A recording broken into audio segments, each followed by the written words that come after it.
안녕하십니까. 저는 인천에서 안녕마을 놀이터를 운영하고 있는 김태환이라고 합니다.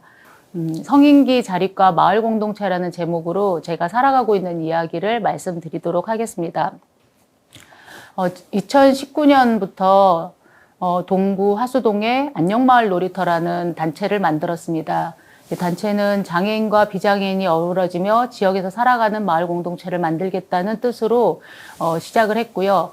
그러다가 2022년에 제가 두 아이를 키운 기억들을 되살려서 두 아이와라는 책을 쓰게 됐습니다.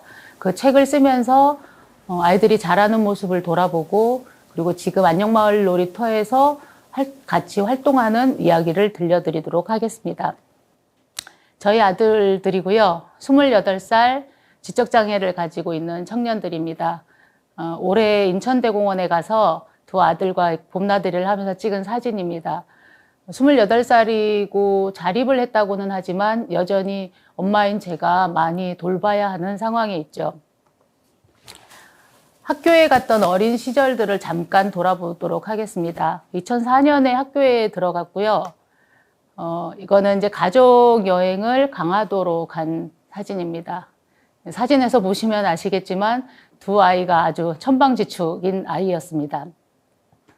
학교에 들어가고 나서 아이들이 살아갈 세상에 바꿔야 될 많은 것들, 근데 그것은 너희의 일이다 이렇게 얘기하면서 엄마랑 아빠가 두 아들을 항상 이런 집회 자리에 데리고 나갔었습니다.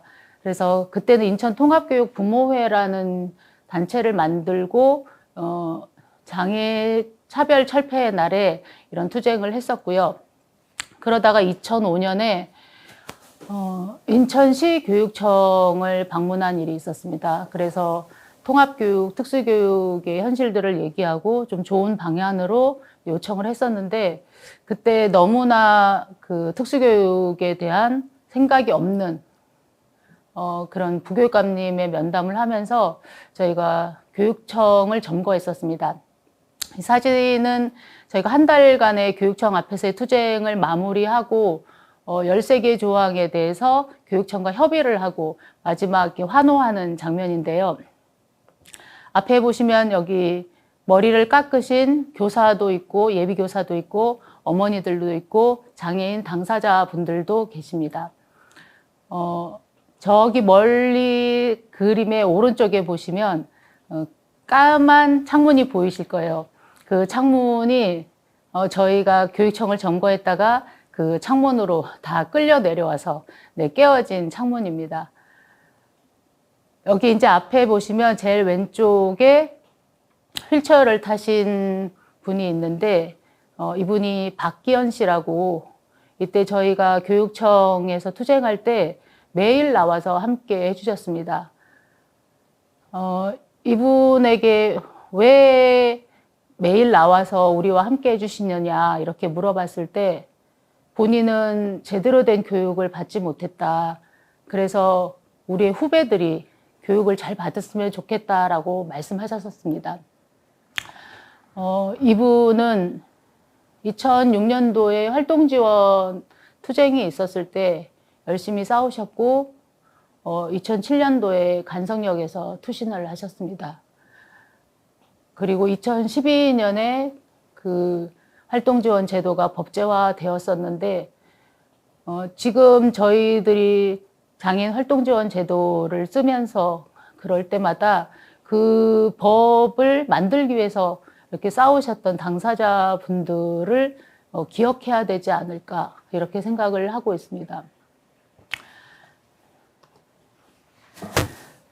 이 모습은 2007년도에 교육청 교육부 투쟁을 할 때 특수교육법을 만들 때 장면인데요. 사진에서 보시면은 저희 아들들이 이때도 다른 친구들은 다 봄잠바를 입었는데 여기까지 아직까지도 겨울잠바를 입고 있는 그런 모습을 볼 수 있겠습니다. 지금도 이제 계절이 바뀌었을 때 옷을 갈아입는 걸 되게 어려워하거든요. 그때도 그런 모습이었고 그리고 이때는 코로나가 심한 그런 시기가 아니었는데도 여기 옆에 보시면은 사람들이 많이 마스크를 끼고 있어요. 이때는 황사가 엄청 심한 날이었습니다. 이런 먼지바람 속에서 함께 이렇게 투쟁할 때 아이들과 함께 할 때 이런 자리에까지 아이들을 데리고 와야 하나 이런 생각도 했었지만 그 과정을 통해서 그 법을 제정되고 그런 모습을 보았을 때 그런 너무나 우리가 싸워서 쟁취한 것에 대한 큰 기쁨을 누렸던 것 같습니다. 이것은 이제 초등학교 졸업 사진이고요. 네. 그 시기에는 특수학급 통합교육이 굉장히 어려운 시기였기 때문에 어떻게 보면 아이들이 일반 학교에서 교육받고 졸업하는 이것들이 정말 선생님의 노력의 이 다가 아니었나. 정말 피땀 눈물을 다 갈아 넣으신 선생님 덕분에 아이들이 무사히 졸업을 하게 된 것 같습니다. 그리고 이것은 고등학교 졸업식 네, 모습입니다. 여기 계신 선생님도 도움반 하시면서 정말 피땀 눈물을 다 갈아 넣으신 선생님. 네, 이 선생님들 기억을 하게 되고요. 이 장면은 저희 아이들이 이제 고3 전공과 시험을 보고 제가 마음이 굉장히 어려웠던 시기에 그 20년 지기 친구들과 함께 이제 제주도를 여행을 가게 됐습니다. 그래서 제주도에 여행을 가는데 내가 두 아들을 다 데리고 가야 될 것 같다 이렇게 얘기를 했을 때 친구들이 괜찮다. 그래서 다른 친구들은 다 혼자 갔지만 저는 이제 두 아들을 같이 데리고 가게 됐고요. 그랬을 때 이제 친구들이 너는 이제 자유롭게 여행을 하고 아들들의 엄마로서 가는 게 아니니까 친구들이 애들을 맡아서 이제 여행을 하겠다 이렇게 했습니다. 그래서 차량을 탈 때에도 엄마가 타지 않는 차에 아이들을 태워주고 또 숙소도 엄마가 자는 곳이 아닌 곳에서 아이들을 잘 수 있게 친구들이 배려를 해줘서 오른쪽 사진에 보면 저희 아들들의 손을 잡고 가는 친구들은 제가 아니고 저의 친구들이었습니다. 그런 기억이 참 좋았었고요. 이때 이제 저의 친구들이 그런 밤에 이제 그런 얘기를 도란도란 나누다가 한 친구가 이제 그런 얘기를 했어요. 동주랑 동표는 조금만 더 교육을 잘 시키면 더 기능이 좋아지겠다.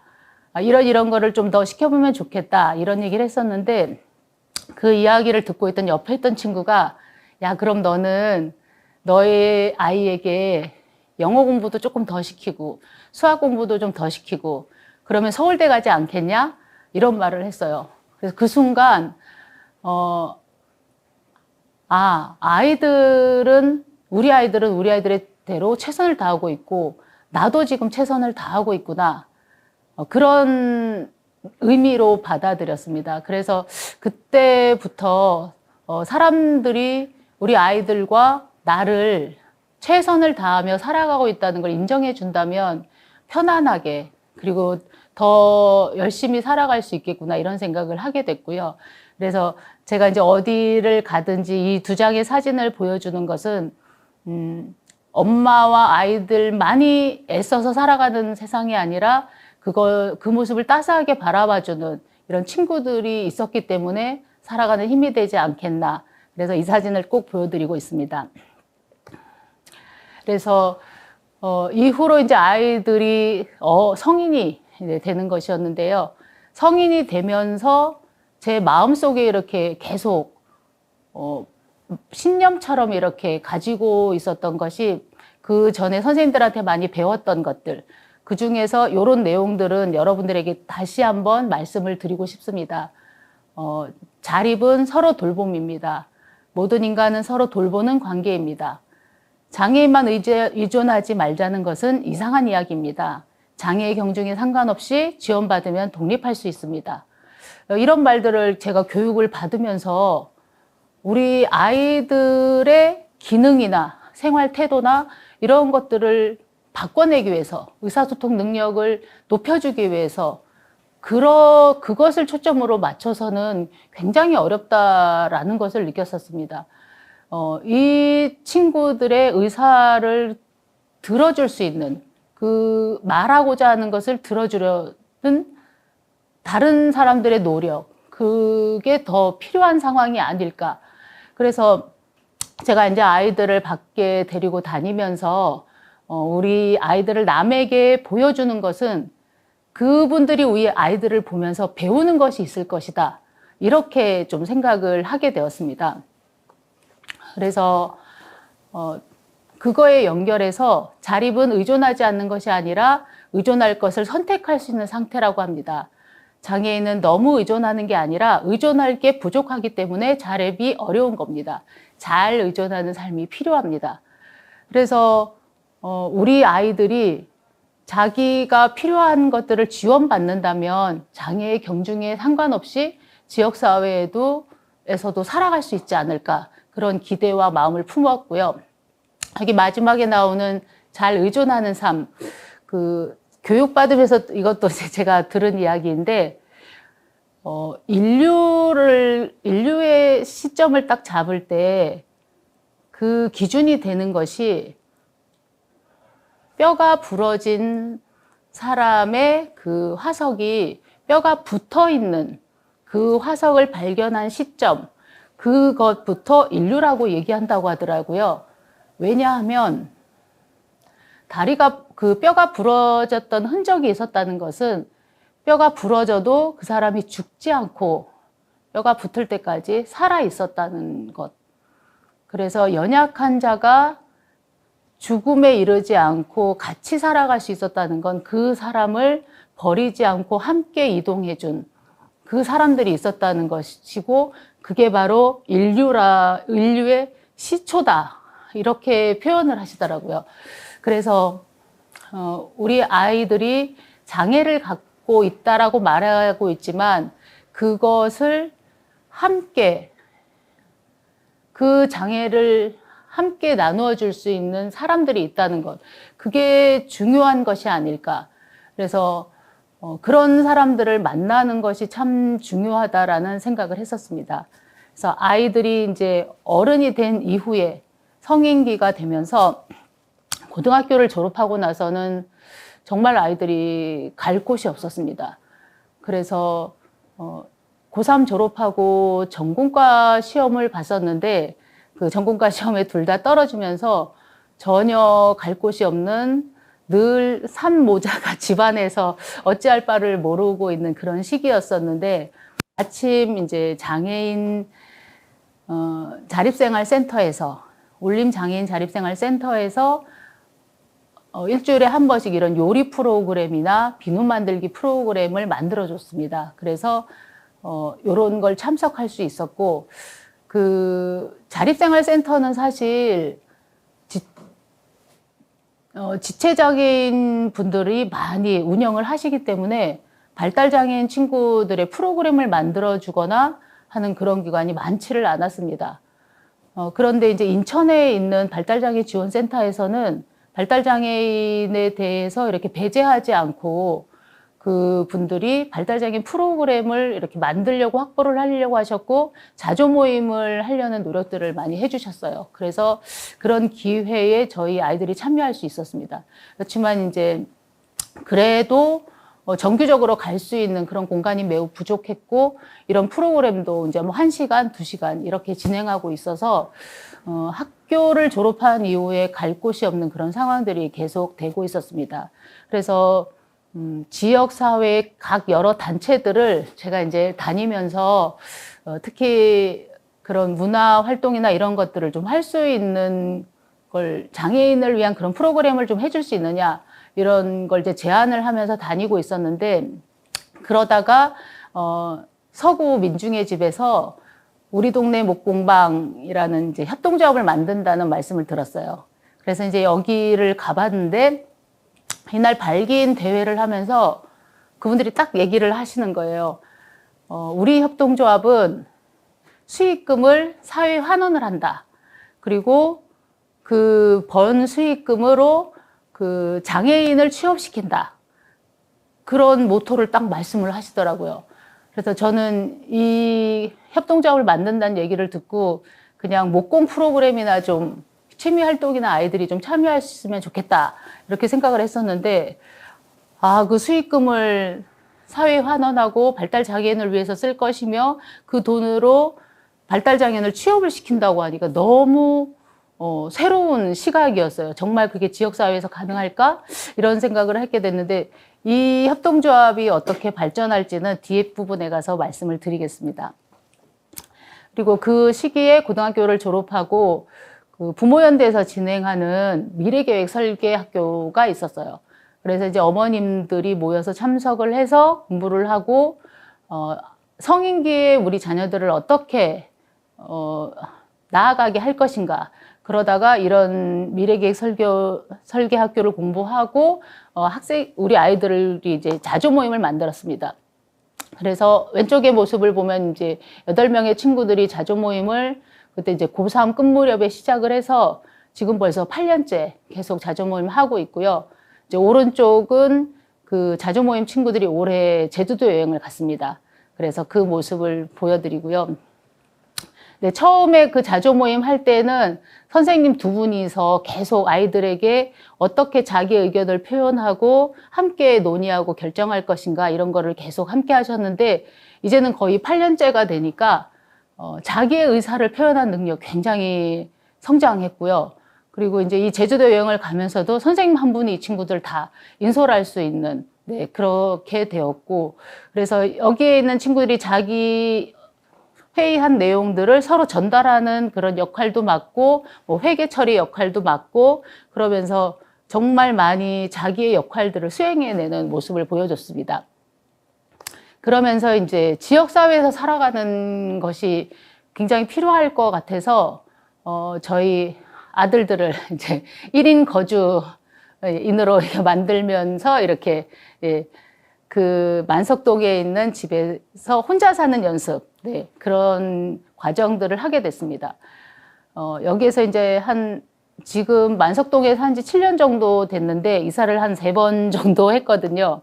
그래서 마지막으로 임대주택에 들어갔을 때 그 동네의 분들에게 이제 떡을 해서 돌렸습니다. 돌리면서 기찻길 옆 작은 학교라는 곳에 공부방에 떡을 돌렸는데 그 친구들이 이렇게 양동주 삼촌을 환영하는 카드를 써줬어요.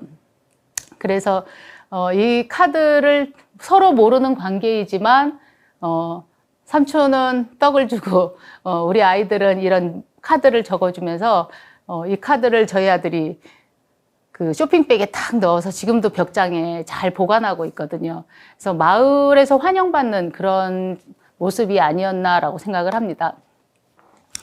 1인 거주로 하면서 저희 아들이 이제 그 자립생활 훈련이라고, 네, 이제 밥도 하고 설거지도 하고 청소도 하는 장면인데 이 사진을 보시면 다 뒷모습을 찍었어요. 사진 찍은 거 너무 싫어해서 겨우 뒷모습을 짧게 찍었는데, 사진으로 봐서는 아주 잘해 보이지만 사실, 밥도 설거지도 청소도 굉장히 아주 잘하는 실력이 아니기 때문에 여러 번 손이 가는 그런 것이었고 그리고 계속 지금도 연습을 하고 있습니다. 밥하는 거에 있어서는 이제 혼자 살기를 하면서 밥하는 거는 좀 쉬우니까 혼자 잘 하고 있는데 어느 날 이 밥솥이 터졌어요. 그래서 밥솥 뚜껑이 터져가지고 밥물이 막 온 집안에 흘러서 그 집에를 가봤더니 그 밥물을 자기가 어떻게 닦아보려고 뭐 행주, 휴지, 걸레가 다 나와서 이렇게 닦고 있었는데 그 밥솥 터진 게 너무 충격이었나 봐요. 그래서 이제 밥을 하는 걸 되게 무서워합니다. 무서워해서 밥을 10인분을 쌀을 가득 채워서 물을 넣고 밥을 하는데요. 치사를 눌러놓고는 이불 속에 숨어요. 이불 속에 숨어서 밥이 다 될 때까지 기다리고 있다가 그러다 보니 이제 밥을 최대한으로 많이 하는 거예요. 일주일에 횟수를 줄이기 위해서 밥을 가득해서 어떨 때는 거의 막 생쌀로 해서 물을 말아 먹고 그렇게 하고 있는데 어쨌든 그래도 이제 자기가 할 일을 이렇게 조금씩 해나가는 모습이 좋아지고 있고 어떻게 보면 이 청소하는 모습은 그때 아마 거의 처음이었을 거예요. 이렇게 자기의 순번이 돼서라든지 계획에 따라서 네가 이제 청소할 차례야 이렇게 해서 한 적은 있지만 스스로 청소포 끼워서 이렇게 청소할 때는 요때가 아주 처음이었던 것 같습니다. 그래서 제가 너무 감동적이어서 얼른 사진을 스스로 하는 날이 오는구나 이렇게 사진을 찍었고요. 이 사진은 빨래를 너무 잘 널었죠. 이전까지는 빨래를 널지 않았었습니다. 그런데 저희 애들의 실력이 그런 것 같아요. 뭘 안 하고 있다가 그거를 짠 하고 해내는 날이 있더라고요. 빨래를 너무너무 잘 널어서 이때도 감동하면서 사진을 찍었는데 아빠보다 빨래를 더 잘 널어. 아빠는 이렇게 빨래를 걸치거든요. 막 수건도 펴지 않고 막 걸치는데 촥 펴서 이제 빨래를 널었더라고요.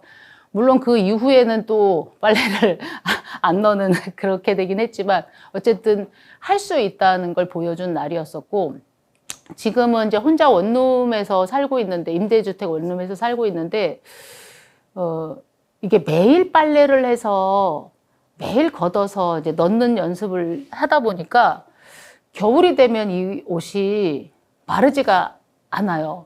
그래서 예전에는 베란다가 있고 또 거실이 있고 이런 집에서 살다가 지금 원룸에 있으니까 빨래를 널어도 하루 만에 말라지지가 않는 거예요. 그런데도 이 아들은 그 다음날이 되면 걷어서 개서 옷장에 넣습니다. 그래서 막 곰팡이가 생기기도 하고, 그래서 이 문제를 어떻게 해결해야 되나 사람들한테 막 얘기를 했더니 건조기를 사주라고 하는 거예요. 근데 제 상식에 무슨 건조기까지 사줘 라고 생각을 했었거든요.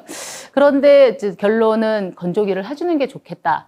그래서 건조기를 사줬는데 정말 빨래해서 그거를 건조기에 넣어서, 그래서 밤 늦게도 건조기에서 빨래를 꺼내서 개고 그렇게 하더라고요. 그래서 어떤 조건에 맞는 상황을 좀 만들어주면, 만약에 너는 왜 빨래가 안 말랐는데 왜 이거를 그냥 넣었냐고 막 야단치면서 이렇게 하는 것보다는 그 문제를 해결할 수 있는 방법이 있다면 그런 조치를 해주면으로써 그 문제를 해결할 수 있다는 생각이 듭니다. 그래서 그런 방안들을 잘 찾아보는 게 자기가 스스로 하는 연습을 하는데 도움이 되지 않을까. 물론 이제 장애의 경중에 따라서 이것까지가 어렵다면 그것까지 도와주는 새로운 지원 방법들을 찾을 수 있지 않을까라고 생각을 합니다. 이 사진은 제가 좋아하는 사진. 어느 날 그 집에를 갔더니 이렇게 밥을 떠났더라고요. 그래서 이제는 우리 아들이 자기 밥을 떠먹는구나 라고 생각을 했는데, 가만히 보니까 수저가 아이가 사용하는 수저가 아니에요. 그날이 5월 8일이었습니다. 어버이날. 그래서 저희 아들 딴에는 엄마를 위한 밥상을 차린 거였어요. 그래서 이런 날이 오는구나. 네, 자기 거도 밥을 안 차려 먹는 아들인데, 네, 엄마를 위해서 밥을 떠놓고 반찬 뚜껑을 널어놓은. 네, 그래서 이런 모습 또한 스스로 자기 집에서 자기의 삶을 이렇게 살다 보면 이런 것도 또 새롭게 나타나는 모습을 보게 되었습니다. 그래서 이 또한 이제 제가 공부한 내용. 그들에게 물어보지 않으면 차별입니다. 우리는 아직 그들과 제대로 대화하는 방법을 발견하지 못했습니다. 누가 노력해야 합니까? 이 자립생활을 아들이 혼자 사는 연습을 이렇게 하면서 엄마는 엄마의 시각이 있으니까 이렇게 보일러를 조정하는 거라든지 에어컨을 켜는 온도 조절이라든지 이것을 이제 제 마음대로 여름에 에어컨은 한 뭐 23도 이렇게 하는 게 좋아 라고 하면 아이에게 그것을 할 수 있는 기회를 주지 않고 애가 막 낮춘다든지, 저희 아들 같은 경우는 에어컨을 28도로 맞추거든요. 28도로 맞출 것 같으면 왜 에어컨을 켜? 라고 하면서 에어컨은 막 줄이는 거야. 얘기를 했었는데, 그 친구에게는 그런 또 의도가 있었던 거예요. 에어컨을 너무 낮추면 냉방병에 걸린다라는 것을 듣고 자기가 생각할 때는 28도가 적정 온도라고 생각했던 것 같아요. 그런데 그 친구의 의견을 저는 수용하지 않고 계속 그걸 고쳐야 한다고만 생각한 것 같아요. 그런데 28도로 살아도 괜찮은 것 같아요. 괜찮은 것 같고, 그게 또 길어지면 한 가을쯤에도 계속 28도로 에어컨을 켜놓거든요. 에어컨을 끄는 시점이 또 이 친구한테는 어려운 거예요.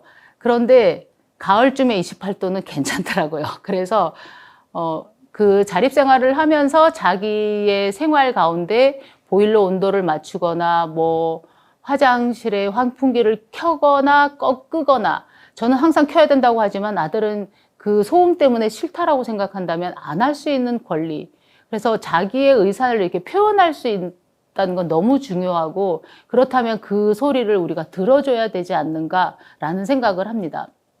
그래서 자기 결정은 선택은 경험의 결과이다. 그래서 소통과 조율의 과정이 필요하다고 하는데, 우리는 항상 우리의 기준이 있기 때문에 우리 친구들이 자기가 결정할 수 있는 선택의 경험들을 거의 가지지 못하고, 그래서 더 선택을 잘 하지 못하는 그런 결과를 낳지 않는가라고 생각을 합니다. 그래서 자립생활이라는 것은 혼자 사는 것이 많이 자립이라고 할 수는 없기 때문에 가정생활 안에서도 그 친구들이 가지고 있는 공간이나 그런 활동 반경, 생활들, 그런 것들은 자기가 원하는 방향을 찾아서 할 수 있게 하기 위해서는 그런 기회들을 많이 줘야 된다라는 생각을 하고요.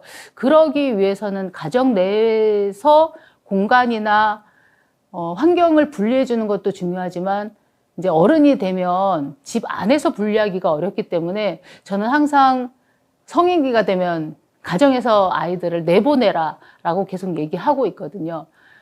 부모님들 중에서는 먼저 그렇게 안전하게 살 수 있는 환경이 돼야 애들을 내보낸다고 하는데, 어느 것이 먼저인지는 모르겠지만 제 경험상으로는 완벽한 환경을 만들어 놓고 자녀들을 내보내기는 어려울 것 같아요. 아이들이 먼저 세상으로 나온 다음에 그 세상에서 어려운 문제들이 생길 때 그 문제를 해결해 나갈 수 있는 방안을 계속 찾아야만이 이 지역사회에서 발달장애 친구들이 이렇게 자리 잡을 수 있지 않나. 그 자리 잡는 공간들을 계속 찾아 나가야 될 것 같아요. 그러니까 집 안에서 바깥이 안전해지면, 좋은 환경이 되면, 좋은 주거가 되면 그때 내보내겠다라고 하는 건 어떻게 보면 환상이지 않을까라는 생각이 듭니다. 그리고 여기 이제 잠깐 쓴 성년 후견인 제도 이야기는 최근에는 좀 덜해진 것 같긴 하지만, 성년 후견인 제도 처음 나왔을 때는 은행을 가거나 아니면 뭐 부모님과 같이 사용하는 차량을 뭐 새로 바꾼다든지 이랬을 때 반드시 성년 후견인이 필요하다 이렇게 해서 막 논쟁이 있었던 것 같은데, 저희 아이들 같은 경우에는 이제 은행에 갔을 때 성년 후견인 뭐 서류를 갖고 와라 이렇게 얘기해서, 본인이 왔는데 왜 그런 얘기를 하시냐 그러면서 막 싸워가지고 그 은행의 일을 처리했었거든요. 근데 최근에는 그렇게 안 되는 경우가 또 있다라고 하더라고요. 근데 성년 후견인 제도는 처음에 도입될 때는 물론 장애인의 어떤 권리를 지켜주기 위해서 만들었는지는 잘 모르겠지만, 지금 현재는 오히려 그 권리를 침해하지 않는가라는 생각을 하고, 또 부모가 성년 후견인이 됨으로써 부모가 자녀를 지원할 수 있는 어떤 부분에서는 그걸 방해하는 것도 있는 것 같아요. 그래서 그 유엔에서는 2003년도에 성년 후견인 제도를 얘기하면서 한 10년 후 2014년에는 이게 의사결정을 대리하는 역할이 아니라 의사결정을 조력하는 역할로 되어야 한다라고 하면서, 이 성년 후견인 제도가 장애인의 의사결정을 침해하지 않도록 해야 한다라는 그런 논의가 있었다라고 하거든요. 근데 우리나라는 이런 성년 후견인 제도가 장애인에게 정말 권리를 지켜주는지 침해하는지 이런 논의조차 별로 없이 그냥 뭐 법적으로 성년 후견인 제도가 있다라고 하니까 이게 그것을 해야 된다라는 그냥 당위성만 이렇게 제기되면서, 최근에 이제 어머니들을 보면 아이가 이제 성년이 돼서 부모가 성년 후견인이 되고, 그러고 나서는 자녀의 어떤 경제나 뭐 이런 게 있을 경우 그걸 다 부모님이 후견인으로서 이렇게 정리해서 보고해야 되는 그런 역할을 하신다라고 하더라고요. 그래서 이 성년후견인 제도의 또 부작용 같은 것들은 좀 얘기가 되어야 되고 나가야 되는 부분이 아닌가라는 생각을 합니다. 그래서 발달장애인의 자기결정권을 얘기할 때 우리는 아직도 어떻게 보면 극단으로 얘기하자면 아무것도 해본 것이 없다. 그들의 자기결정권을 위해서, 그들의 권리를 위해서 아무것도 해본 것이 없다라는 것을 기반으로 해서 이제부터 차근차근 하나씩 그 길들을 찾아 나가야 되지 않나 이렇게 생각을 합니다. 지금부터 이제 안녕마을 놀이터의 활동에 대해서 조금 말씀드리고 싶은데, 그 안녕마을 놀이터를 만들게 된 거는 동구 만석동에 저희가 이제 지역사회에서 살아보자 이렇게 하고 이제 자리를 잡으면서 그 마을에서 이제 활동하는 단체들을 이제 다녀보았습니다. 그래서 뭐 마을에서 함께하는 뭐 비누 만들기, 또 어르신들과 함께하는 무슨 프로그램 이런 거를 가봤는데, 이미 존재하는 마을에서의 활동에 장애 친구들을 데리고 가다 보니까 물론 이제 환영은 해주셨지만 활동 가운데에 뭐 우리 친구들이 갑자기 소리를 지른다든가 뛴다든가 뭐 이러면 어르신들이 되게 당황해하시고 불편해하시고 그런 모습을 봤어요. 그래서 이 마을 활동은 우리 발달장애 친구들 중심으로 마을의 활동을 꾸려서 마을 분들을 모셔야 되겠구나 이런 생각을 했습니다. 그러면 우리 안에 이미 장애 친구들이 함께 있다라는 걸 얘기한 상태이기 때문에 마을 분들이 오셔도 여기 가면 발달장애 친구들이 있대, 장애를 가진 아이들이 있대 이렇게 알고 오시는 부분이라서 그것을 함께 할 수 있지 않나 이런 생각을 하게 됐습니다. 그래서 마을에서 동네 분들과 함께 이런 모임을 좀 해보면 어떻겠는가, 장애 친구들과 함께 할 수 있는 어떤 프로그램을 좀 찾아볼 수 있지 않겠나 이렇게 하다가 그 안녕마을 놀이터라는 공동체를 만들어 보자 그런 제안이 있어서 이 회원들이 마을 분들이 모이셔가지고 안녕마을 놀이터라는 거창하게 장애인과 비장애인이 함께하는 마을 공동체 이런 이름을 시작하게 되었습니다. 그래서 마침 이제 저희가 이제 준비하고 있을 때 지역에 이제 계신 분이 집이 하나 있는데 너무 오래돼서 이거를 다른 사람에게 월세는 주기 어렵고 그렇다고 해서 월세를 주려고 리모델링을 하자니 비용이 너무 들고 그래서 고민하던 중에 계셨대요. 그러면서 저희에게 이 공동체가 리모델링을 해서 무료로 사용하면 어떻겠느냐. 저희한테는 너무 좋은 제안이었어요. 그래서 이 회원분들이 이 공간 대출을 받아서 이 공간에 리모델링을 하고 이제 공동체를 시작하게 됐습니다. 그래서 안에 교육을 받을 수 있는 공간도 만들고 원래 이제 하나의 작은 이제 단층 주택인데 이게 내부를 이렇게 리모델링을 하게 됐죠.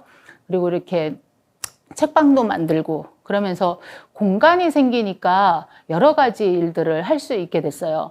그래서 우선은 아까 보여드렸던 목공방, 우리 동네 목공방 협동조합에서 이제 한길 공동체라고 발달장애인 가족들이 함께하는 공동체가 생겼고 저희 안녕마을 놀이터 공동체가 생겼고 그래서 두 공동체가 함께해서 그 강화 국화리에 여행을 갔습니다.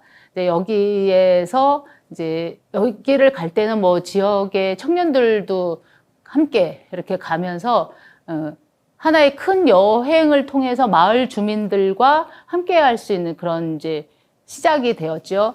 그래서 안녕마을 놀이터에서는 그때는 이제 코로나가 온 시기였었기 때문에 그 주간보호센터나 뭐 자립생활센터나 이런 데서도 갈 곳이 없는 데가 있었어요. 그래서 그때 안녕마을 놀이터를 오픈해서 여러 기관에서 저희 공간을 사용할 수 있게 됐고 또 오른쪽은 이제 기찻길 옆 작은 학교의 고등부 친구들이 한 공간에서 매일 이제 교육받는 것보다는 새로운 공간에 가는 것이 좋겠다. 그래서 이제 저희 공간을 이용하면서 이 비장애 친구들이 우르르 모여서 여기서 이제 함께 이야기하는 시간도 가졌고요.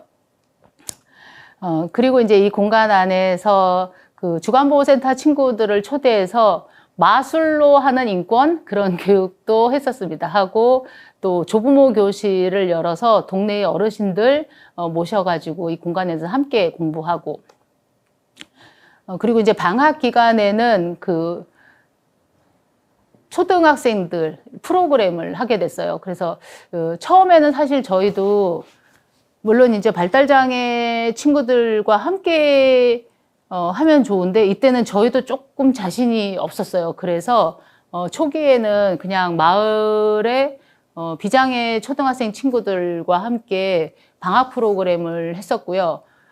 그리고 오른쪽은 이제 마을 청년들이 와서 이제 마을 안녕마을 놀이터를 청소를 해주셨습니다. 그러니까 청년과 학생들이 이렇게 공간에 자유롭게 드나들 수 있도록 그런 시도를 했었고요.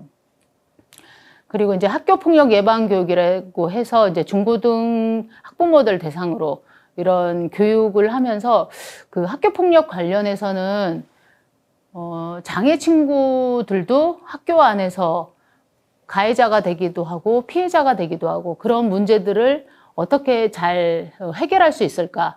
그러면서 이제 이 학부모들을 만났을 때 그분들도 그런 얘기를 하는 경우도 있었어요. 이제 반에 도움반 친구들이 있는데 오히려 뭐 수업에 방해가 된다. 이럴 경우는 우리가 어떻게 대처해야 되는가. 그러면 이제 그런 것들에 대해서 같이 좀 얘기할 수 있는 기회도 있어서 이런 교육이 또 좋았었고요. 그리고 이제 오른쪽은 미디어 교육을 하게 됐습니다. 그래서 미디어 관련 교육을 하면서 여기에 이제 교육받으러 온 학생들이 장애 청년들이 생활하는 그러니까 저희 아이들이나 여기에 오는 청년들의 활동 공간, 뭐 자립생활센터 같은 데 방문을 해서 이렇게 촬영을 하고 거기에 계신 선생님들 인터뷰를 하고 뭐 이런 과정들을 교육하면서 여기에 교육받으러 온 이제 중학생들이 작년에 그 인천 미디어 센터에서 이제 상을 받게 됐어요. 그래서 이제 그런 활동들을 통해서 이런 교육을 받는 마을의 아이들이 장애 청년 형님들, 삼촌들을 만날 수 있는 계기들을 마련한 게 참 좋았었고 저희 친구들하고 이 아이들이 의사소통은 잘 되지 않지만 이렇게 표현으로 누구 삼촌 이렇게 부르고 어린이날이 되면은 그 청년들이 사탕 하나라도 이렇게 해서 얘를 주고 싶다 뭐 이런 과정들을 겪으면서 아주 자연스럽게 서로 이렇게 소통하는 그런 계기가 되더라고요. 이제 그런 모습들이 있었고요.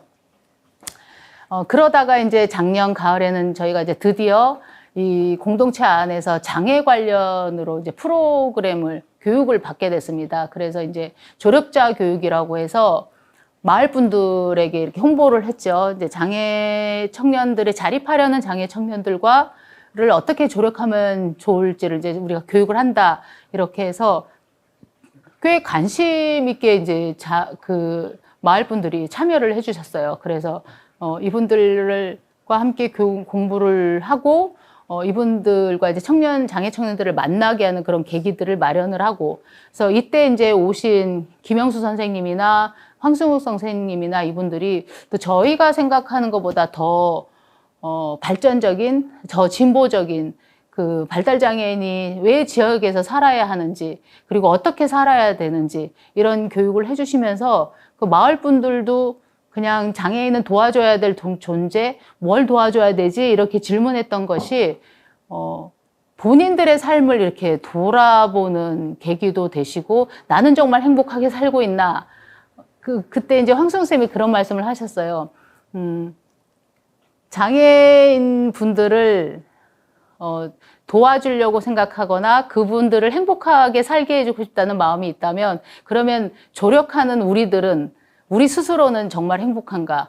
우리는 우리가 원하는 일을 하고 있는가? 그런 고민을 해야 된다고 하셨는데 그런 말씀들이 또 많은 도움이 되더라고요. 그래서 올해는 그 작년에 했던 그 미디어 교육을 좀 확장해서 발달장애 청년들이 미디어 교육을 받았습니다. 그래서 이분들과 같이 그림을 그려서 애니메이션 영상도 만들고 자기가 하고 싶은 것들이 무엇인지 얘기도 하고 그것들을 그려서 영상도 만들고 처음에는 이게 가능할까 싶었는데 되게 재밌어하고 편집은 어렵지만 사진을 막 찍고 서로 사진을 찍어도 돼요, 당신을 찍어도 돼요, 뭐 이런 에티켓을 배우면서도 되게 도움이 많이 됐었습니다. 그래서 그런 활동을 하고, 오른쪽은 이제 이분들과 함께 저희가 이제 마을에 돌아다니면서 네, 플러깅이라고 쓰레기 막 주우면서 동네 분들하고 인사하고 또 그런 활동들을 했었거든요. 이런 활동들을 하다 보니까 또 알게 모르게 그 지역에 있는 발달장애 청년들, 저희가 모르는 청년들을 또 이렇게 만나게 됐어요. 그래서 점점 확장되는 그런 모습을 볼 수 있습니다. 그러다가 이제 안녕마을 놀이터 안에서 이제 안녕 카페라고 저희가 이제 커피 머신을 설치하고 이제 연습을 하는데, 이 커피 머신을 준비할 때도 마을의 주민들이 십시일반 10만 원씩 막 후원을 해주셔가지고, 이런 생각을 이렇게 후원을 해야겠다 이렇게 생각하시는 분들이 생각외로 꽤 많으시더라고요. 이게 가능할까 했었는데, 우리가 이제 이 안에서 머신을 설치하고 우리 친구들과 함께 바리스타 연습을 할 거예요 라고 소문을 냈더니 이 후원을 막 해주시더라고요. 그래서 저희가 이제 일체를 준비하고 이 안에서 이제 그 바리스타 연습을 하는데, 물론 기능이 좋아서 바리스타로 이렇게 나가는 친구들도 있겠지만, 이런 걸 하고 싶은데 기능이 안 되는데 하고 싶어 하는 친구들은 사실 어떤 단체나 그런 카페나 이런 데 갈 수 없다, 가기 어려운 상황이어서 저는 그런 친구들이 안녕마을 놀이터에 올 수 있다고 생각하거든요. 그래서 여러 친구들 관심이 있으면 오세요. 할 수 있게 해주겠어요. 이렇게 하면서 편안하게 하고 싶어 하는 친구들이 오고 이제 그런 프로그램으로 진행을 하고 있고요. 이제 오른쪽에 그래서 동네 분들 오시면 이렇게 만들어서, 근데 아직은 이게 제대로 된 음료가 나오지는 않습니다. 제대로 된 음료가 나오지는 아직은 않고, 또 커피 주세요 그러면 오늘은 자몽차 마셔 이렇게 하면서 자기가 원하는 뭐 음료를 내준다던가 그러고는 있는데, 예, 그래도 이런 걸 할 수 있는 공간이 있다는 거는 저는 참 중요한 거라고 생각해서 이렇게 하고 있고요.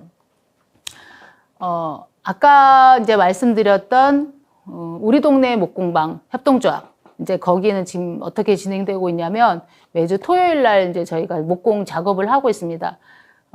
많은 한 15명의 친구들이 토요일마다 모여서 이제 만들기를 하고 있고요. 그러다가 이제 저희가 서로 물듬이라는 가게를 냈습니다. 가게를 내서 그 공방에서 만든 물건들을 이제 전시를 하고 판매를 하고, 우리 친구들이 자기가 되는 시간에 일주일에 몇 시간씩 자기가 이제 지킴이를 하고 있어요.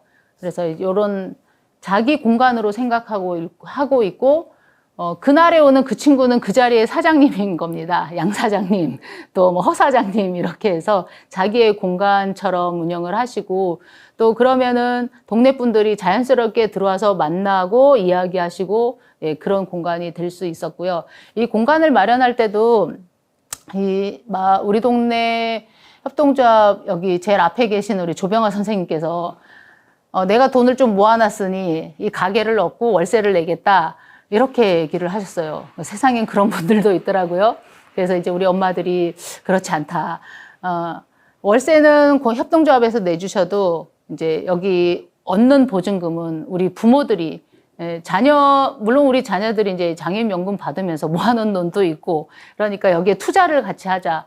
그렇게 해서 이 공간을 얻었습니다. 그러니까 같이 무엇인가를 하는 것도 굉장히 중요한 것 같아요. 예, 그래서 이렇게 투자를 하신, 조금씩이라도 출자를 하신 우리 부모님들이 더 관심 갖고 이제 지켜보고 계시고, 그래서 가게를 열면 3년은 버텨야 된다라고 하고 있어서 3년 동안은 저희가 이제 여기서 수익금은 그대로 차곡차곡 쌓아놓기로 했습니다. 그래서 지금 작년에 열었으니까 아직 이제 유지를 잘 하고 있고요. 그러다가 이제 이 친구들이 자조 모임으로 좀 진행을 해보자. 그래서 우리 친구들이 이제 자조 모임을 만들었습니다. 만들어서 근데 아무도 말을 하시는 중고분들이 없어요. 대화가 되지는 않습니다. 그래서 회의를 하면 어머니들이 옆에서 막 이렇게 쿡쿡 찌르면서 막 대신 막 말해주면서 어디를 가고 싶어요? 라고 물어보면 대답을 안 하시니까 막 이렇게 적어서 3-4개 정도의 이렇게 가고 싶은, 우리 친구들이 주로 가는 곳을 체크해서 이렇게 짚어보게 한다든지 하여튼 다양한 방법으로 지금 자조 모임을 시도해 보고 있습니다. 그래서 아까 그 미래 설계하던 친구들의 자조 모임이 그대로 지금 유지되고 있으면서 새롭게 지금 자조 모임을 다시 만들어서 진행을 하고 있습니다. 그래서 친구들과 함께 이제 화도진공원 같은 데도 가고, 또 오른쪽은 이제 동네에 작은 그 화가가 하시는 미술 공간이 있더라고요. 이제 그런 데를 이렇게 찾아다니면서 우리 친구들 이 마을에 살고 있어요. 그래서 들어가서 구경도 해보고, 예, 그런 활동을 했습니다. 그러다가 이제 올해 그 서구 민중의 집에서 마을 만들기 사업으로 이런 프로그램을 받으면서 요리 프로그램도 지속적으로 하고 있고요. 그리고 이제 미술 활동, 이런 걸 하고 있습니다. 그리고 이제 최종적으로는, 그 조력자들과 1대1로 하는 마을에서의 프로그램을 이제 저희가 시작을 했어요. 그래서, 우리 친구들이 가고 싶은 곳, 하고 싶은 활동, 이런 걸 좀 정리해서, 마을의 조력자분과 1대1로, 처음에 1대1이었는데 조금 그 쑥스럽다 그래서 지금 2대2가 됐습니다. 요 팀도 있고, 아까 그 보여드렸던 자조 모임 팀의 친구들이 8명인데, 2명 이렇게 해서 선생님들과 함께, 활동들을 이렇게 시작하고 있고요. 여자친구 같은 경우에는 나는 아저씨들 싫어. 왜, 또래 친구들이랑 같이 가고 싶어. 그래서 또 또래 친구들을 섭외해가지고 그 친구와 이제 1대1로, 그래서, 우리 여자친구들은 뭐가 하고 싶을까? 근데 생각해 보니까 이렇게 디저트 카페에 가는 거를 요즘 20대는 좋아한다. 그래서 사실 그 친구는 디저트 카페 별로 안 좋아하고 나는 순대국밥, 항상 순대국밥을 얘기하는 친구였는데 이번 기회에 그렇게 또래 친구랑 디저트 카페에 가서 그런 새로운 경험들을 하고 또 그걸 이제 좋아하는 모습을 이제 발견하게 돼서 이런 조력자 활동을 하고 있고요. 그래서 안녕마을 놀이터는 이런 활동을 점점 이렇게 확대시키면서 이제 사회적 협동조합을 생각하고 있거든요. 사회적 협동조합을 하면 어렵다는 얘기도 있지만 그런 협동조합을 통해서 좀 더 많은 일을 해낼 수 있지 않을까 이런 생각을 합니다.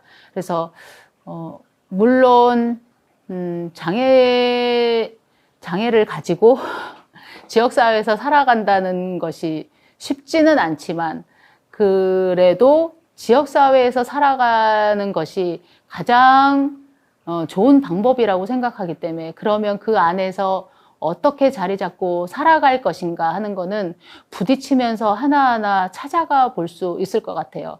그래서 저희 아이도 물론 1인 거주를 시작하면서 누전도 되고 물도 새고 네. 막 수도도 터지고 참 신기하죠. 그 위에 수도꼭지가 터지는 게 아니라 밑에 수도꼭지가 잠기면 새는 이렇게 열어놓으면은 안 새고 잠기면 새는 하여튼 희한한 그런 상황들. 그리고 막 전기가 정전이 된다든가. 근데 다행인 것은 그 한전에서는 발달장애인이 사는 집은 어느 때든지 전화만 하면 금방 와서 지원해 주시더라고요. 근데 그런 것들을 혼자 살면서 발견하게 된 일들이었어요. 그래서 언제든지 우리가 어려움에 있을 때 바로바로 이렇게 도와줄 수 있는 그런 것이 있고, 그렇지 않다면 또 그런 거를 만들어 가야 되는데, 그러기 위해서는 우리가 자꾸 밖에 나가서 살아가야 하지 않나, 이런 생각을 하게 됩니다. 그래서, 성인기의 자립을 위해서는 우선은 집 밖에 나가서 시작부터 해야 된다라고 생각하고, 그랬을 때 지역사회에서 무엇이 필요한지를 알고 그런 것을 꾸준히 계속 만들어갈 수 있다라고 생각을 하고요. 그래서 그 과정에서 서로 도움을 받을 수 있는 것이 마을 공동체가 아닌가라는 생각을 합니다. 그래서 그 안에서 마을 공동체 안에서 조력자와 함께 이렇게 함께 할 수 있는 그런 장이 마련된다면 서로 도우면서 서로 성장해 가지 않을까 이렇게 생각을 합니다. 그래서 그 안에 여러분들이 함께 동참하면서 또 어떻게 좋은 방법을 찾을 수 있을지 그런 고민이 계속 필요하지 않나라고 생각을 합니다. 네. 오늘 드리고 싶은 말씀은 이상입니다. 감사합니다.